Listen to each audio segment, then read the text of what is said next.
Welcome into my math party, people. Anderson here, your math coach. And let's go ahead and get into this one here. So we're checking this out, and remember that the first thing we always want to do is read the question. Remember that all of the information doesn't matter if you don't know why it's there to begin with. So let's go ahead and start with reading the question here. The question stated right here, hey, how many runners finished the race?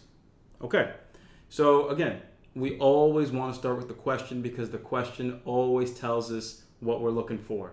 Now, the math might not always be obvious, but we at least know what we're looking for, and that's right there. The runners that finish the race. So let's write that down. Number one, again, what we want to know, hey, how many finished the race? So in a sentence, we can say blank runners finished.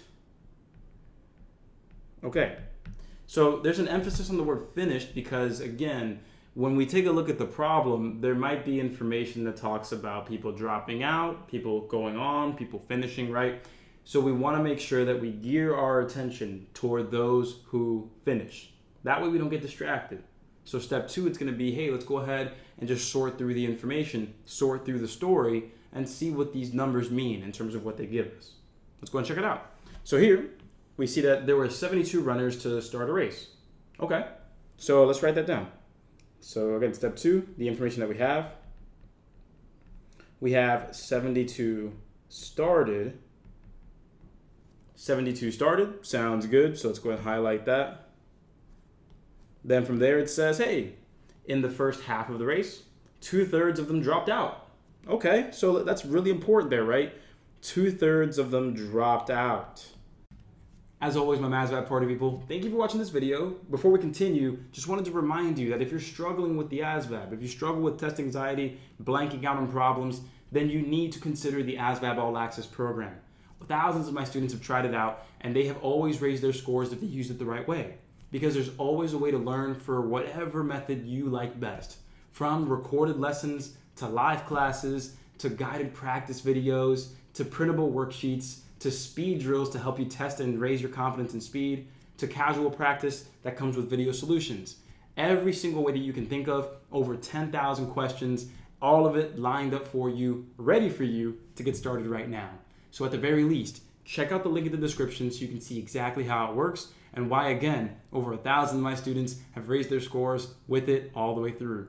I'm proud of you. Let's keep working hard, and let's get back to the video. But don't forget, check out that program. I think you'll like it. Dropped out. Okay. So what does that mean? Well, this is where it's really important to understand how fractions work. Remember that when it comes to fractions are always going to be parts of wholes, right? Parts of wholes. And what that really means is when you have the same number on top as the bottom, you have the whole thing. So this is where a lot of us might get confused. This is one way to do the problem. There are plenty of other ways. I'll show you two ways here. The one way to do this is to understand that, hey, look, if 2/3 of them dropped out, that means, and think about it like this, if 2/3 dropped out, well, how many are left? 1/3. Remember, fractions are parts of wholes. The whole thing is out of 3, so if we have 2 out of 3, we have 1 left out of 3. So if 2/3 drop out, 1/3 remains, stays, or continues. Okay, let's go ahead and understand how that makes sense. Fractions are parts of wholes. So if we have 2 out of 3 dropping out, 1 out of 3 stay. Because 2 plus 1, that would make the whole 3 out of 3. Way too important to understand that, my math party people. Way too important. So why do I want to know how many stay? Because we have to pay attention to the question. The question said, how many finished? So do we want to count up how many people dropped out? No, we want to count how many people stayed. So here, 72 started. Then we have 1/3 left of the 72. So of those 72 people that originally started, we have 1/3 that stayed. Again, 2/3 dropped out, 1/3 stayed. And then what happens next? Let's see. Let's understand what happens next. It says here in the second half of the race, 3/8 of the runners left dropped out.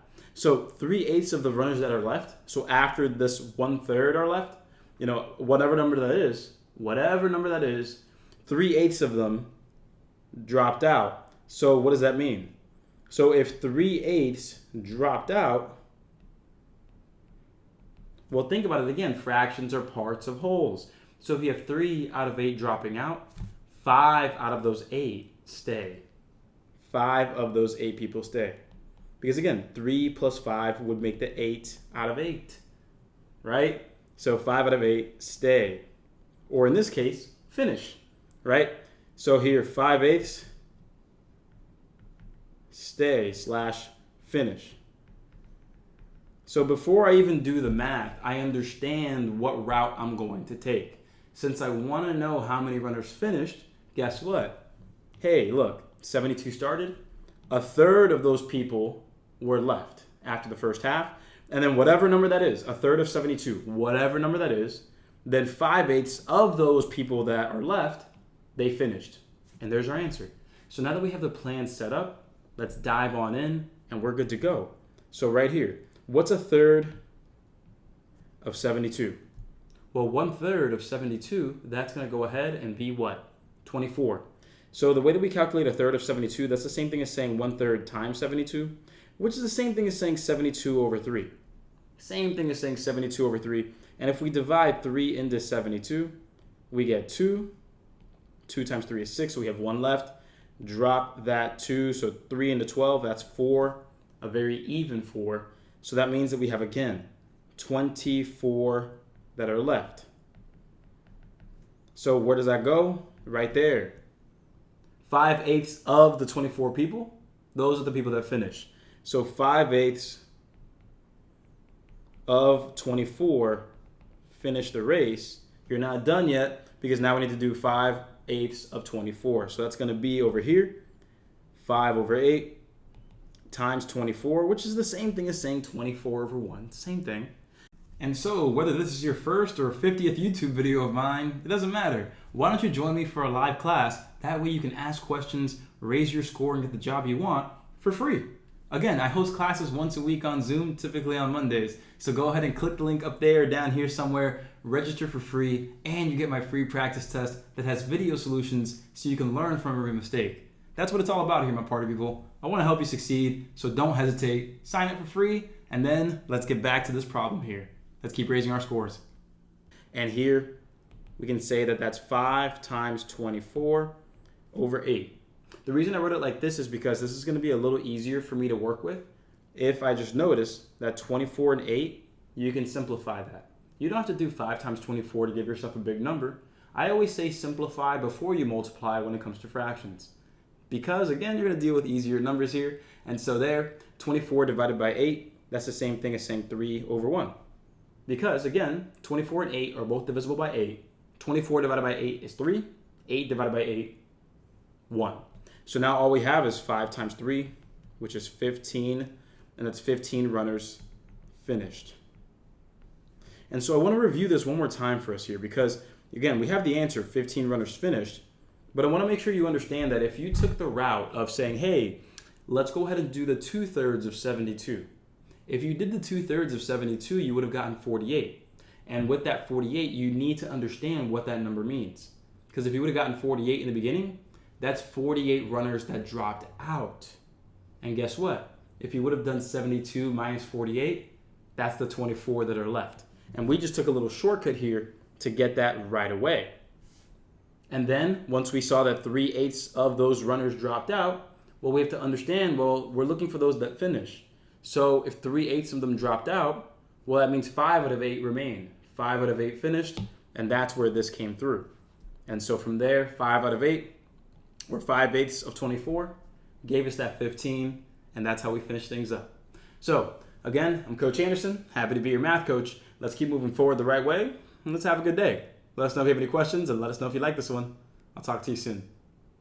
And before you go, if you like what you saw and you want to raise your score with thousands of practice problems just like that, so you can lower that test anxiety, raise that confidence, go to this link right here to check out the full program. There's a video that shows you exactly how it works, but you're going to get lessons, guided practice, worksheets, speed drills, and everything that you need to feel supported from day one all the way until you pass. Again, I'm Coach Anderson, and I'll see you soon.